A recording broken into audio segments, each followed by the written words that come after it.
Vijay consultancy 3 సంవత్సరాల నుంచి పెట్టినప్పటి నుంచి ప్రతి సంవత్సరం ఆ అబ్బాయి మీద ఏదో ఒక ఇష్యూ, ఏదో ఒక పేపర్ కటింగ్, ఏదో ఒకటి వస్తూనే ఉండగా మేము ప్రతి సంవత్సరం పోయి అందరూ కలిసి రే ఇది కాదు, ఇలా చేసుకో, ఇలా చేసుకొని ప్రతి సంవత్సరం పోయి హెచ్చరించడం జరుగుతుంది. కానీ అబ్బాయి ఏ రోజు కూడా వినని దాఖలాలు లేవు. ఏ రోజు కూడా అబ్బాయి రైటర్‌గా చేసిన రోజులు లేవు. అయితే ఏందంటే మొన్న 3 రోజుల క్రితం మేమందరూ కలిసి వెళ్ళాము. మాతో పాటు విద్యార్థి సంఘాలు కూడా వచ్చాయి.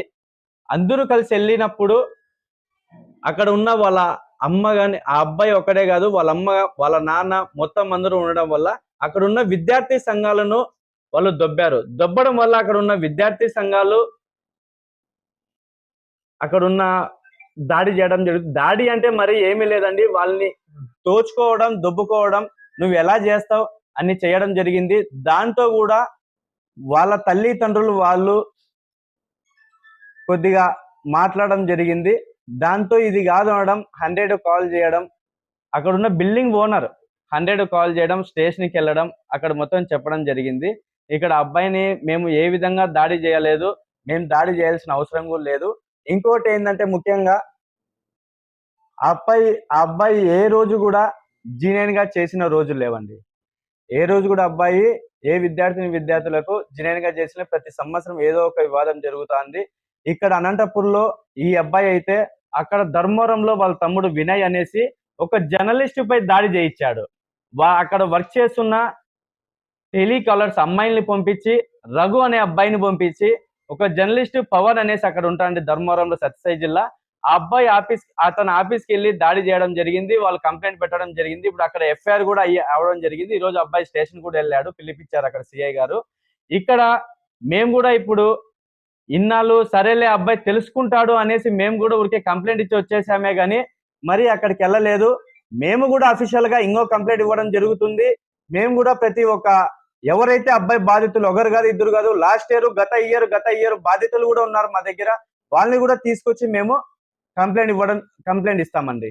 ఓకేనా? ఏదున్నా అబ్బాయి జెన్యూన్ గా ఇక్కడున్న ఈ కన్సల్టెన్సీ వ్యవస్థను ఆ అబ్బాయి వచ్చి 3 సంవత్సరాలు అయింది. మేము గత కొద్ది సంవత్సరాల నుంచి రన్ చేస్తున్నాము. ఆ అబ్బాయి వల్ల ఈ కన్సల్టెన్సీ వ్యవస్థ అనేది బ్యాడ్ నేమ్ రావడం జరుగుతుంది. ఆ వ్యవస్థని దాన్ని ఏదున్నా ఆ అబ్బాయిపై మీడియా మిత్రులను తెలియజేయడం ఏమంటే ఆ అబ్బాయిపై ఏదున్నా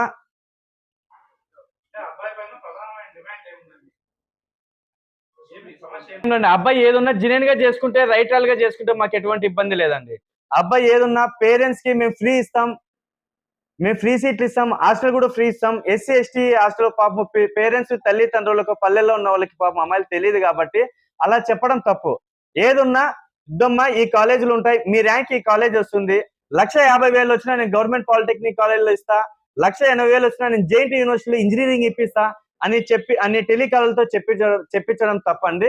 ఏదున్నా అబ్బాయి నీ ర్యాంక్ కి గవర్నమెంట్ యూనివర్సిటీలు రావమ్మా, నీ ర్యాంక్ కి ప్రైవేటు కాలేజీలు వస్తాయి అని ఏదని చెప్పితే మాకు చాలు. ఏదైనా అబ్బాయి రైటల్ గా చేసుకుంటే మాకు ఎటువంటి ఇబ్బంది లేదు. మాకు అబ్బాయి శత్రువు కాదు, మాకు అబ్బాయి వల్ల ఎటువంటి ఇబ్బంది లేదు. అబ్బాయి ఏదైనా జెన్యూన్ చేసుకోమను.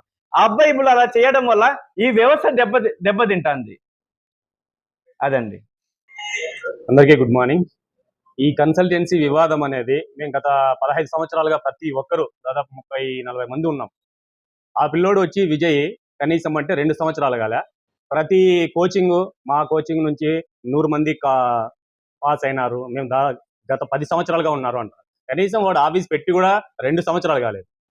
మేము 10 సంవత్సరాలు అయింది, 25 సంవత్సరాలు అయింది, మంచి పాస్ అవుట్ ఉంది అని చెప్తా ఉన్నాడు. యాక్చువల్లీ ఇది ర్యాంకుని బట్టి, క్యాస్ట్ని బట్టి కాలేజ్ అలర్ట్ అవుతుంది. 1,00,000 ర్యాంక్ వచ్చినా నేను ఫ్రీ సీటీ ఎట్లా ఇప్పిస్తాడు గవర్నమెంట్? దాంట్లో 20,000-25,000, 10,000 లోపల ర్యాంక్ వస్తేనే మనకు గవర్నమెంట్లో వస్తుంది మినిమం. ఎస్సీ ఎస్టీ వాళ్ళకైతే 25,000 వచ్చినా వస్తుంది ర్యాంక్ గవర్నమెంట్ కాలేజీలో. అలాంటిది 1,00,000 రానిలే, నేను గవర్నమెంట్ ఇప్పిస్తాను, గవర్నమెంట్ పాలిటెక్నికల్ ప్రతి దాంట్లో ఇప్పిస్తా, ఫ్రీ హాస్టల్ చేపిస్తా, ఫ్రీ హాస్టల్ అని ప్రతిదీ కూడా ఇది డప్పు కొట్టుకొని విద్యార్థులందరినీ మోసం చేస్తా ఉన్నారు. అందుకే ప్రతిదీ ఆయన నిన్న మీడియాతో కూడా మాట్లాడుతున్నాడు, సార్ నేను ఫ్రీగా చెప్పలేదు, నేను ఎస్సీ హాస్టల్లో మైనార్టీ దాంట్లో చేపిస్తానని. ఎక్కడా అవి లేవు. ఇప్పుడు గవర్నమెంట్ మనకి పాలిటెక్నికల్కి మనకి గవర్నమెంట్ నుంచి 25,000, హాస్టల్కి 15,000 వస్తుంది. 40,000 ఒక పిల్లోనికి వస్తుంది. వాళ్ళకి సపరేట్గా హాస్టల్ అనేది ఎక్కడ ఉండదు. వీడు చేసే ప్రతిదీ మోసం చేసి చేస్తా ఉన్నాడు. మరి మా మీద చెప్తా ఉన్నాడు, వీళ్ళు ఓర్చుకోలేక మాతో చెప్తా ఉన్నాడు, ఇంకోటి ఇలా చేస్తా ఉన్నారని. వాని మీద ఏ దురుద్దేశము లేదు. తల్లిదండ్రులకు కానీ వీళ్ళకి పిల్లలకి మోసం చేయకోకుండా ఏ కాలేజీలో ఎంత ఫీజు ఉందో హాస్టల్ ఫీజు, ఏ కాలేజీలో ఎంత ఉందో అంత చెప్పమనే మేము చెప్తా ఉన్నాం. ఇప్పుడు మేము కూడా అదే చెప్తా ఉన్నాం. 15,000 వాళ్ళకి పిల్లలకి వస్తుంది.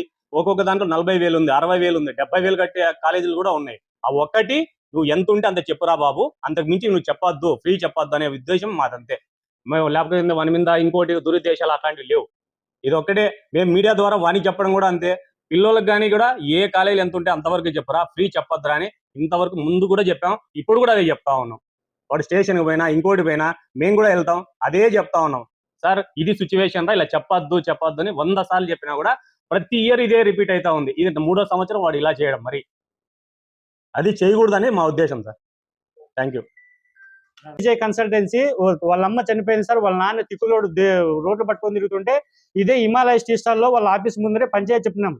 ఫ్రీ అని చెప్పి ఉత్త ₹1 కట్టద్దని చెప్తే ఆ పాపకి 40-30 వేల రూపాయలు హాస్టల్ ఫీజు తాడిపత్రి టెక్ కాలేజీలో. అది జగదీష్, నేను, గిరీష్ అందరూ అఖిల్ అన్న అంతా మొత్తం ఎక్కువై ఆ అమ్మాయికి ఎవరు లేరని చెప్పి వాడు ఇప్పటికైంది 3 ఏళ్ళ ఫీజు వాంతైనా ఒక బాండ్ కూడా రాపించినాం సార్.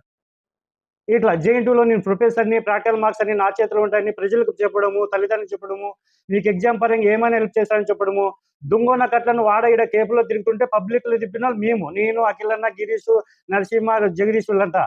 ఈ రోజు సార్ 30 మంది ఆఫీసులు ఉన్నారు సార్. ఇక్కడ ఉండే 30 కన్సల్టెంట్స్ ఉన్నాయి ఇక్కడ. వాళ్ళని ఒకటే కాదు, మేము నిరుద్యోగులకు మాకు ఉద్యోగం లేక అందరూ డిగ్రీలు, పిహెచ్డీలు, బీటెక్లు, డిప్లొమాలు చేసిన వాళ్ళు ఉన్నారు. ఉద్యోగాలు లేక ఏదో ఆసరా చేసుకొని ఒక కాలేజీతో టైఅప్ వేసుకొని మాకు వాళ్ళతో జీతాల వరకు మా కుటుంబాన్ని పోషించుకుంటున్నాం. అలాంటిది నువ్వు ఒక్కడే అందరినీ కృష్ణపూరితంగా 20-30 వేల పేరు పెట్టి నువ్వు కంప్లైంట్ చేయడము, విచారిస్తానని తప్ప మేము చేసినామా మీరు చేసినారు ఒకసారి ఆలోచించండి. ఎస్సీ ఎస్టీ వాళ్ళని ఎందుకు టార్గెట్ చేసినారు? నేను ఎస్సీ జనరల్ సెక్రటరీ జిల్లా సార్. ఎందుకు టార్గెట్ చేసినావు? నీకు డేటా ఎట్లా వచ్చింది ఎస్సీది? ఇప్పుడు దీనిపైన మేము ఎస్సీ కమిషనర్కి, ఎస్టీ కమిషనర్ కూడా ఫిర్యాదు చేస్తాం సార్. డిఆర్ఓ గారికి, డిఓ గారికి కూడా కంప్లైంట్ చేస్తాం, ఆర్ఓ గారికి.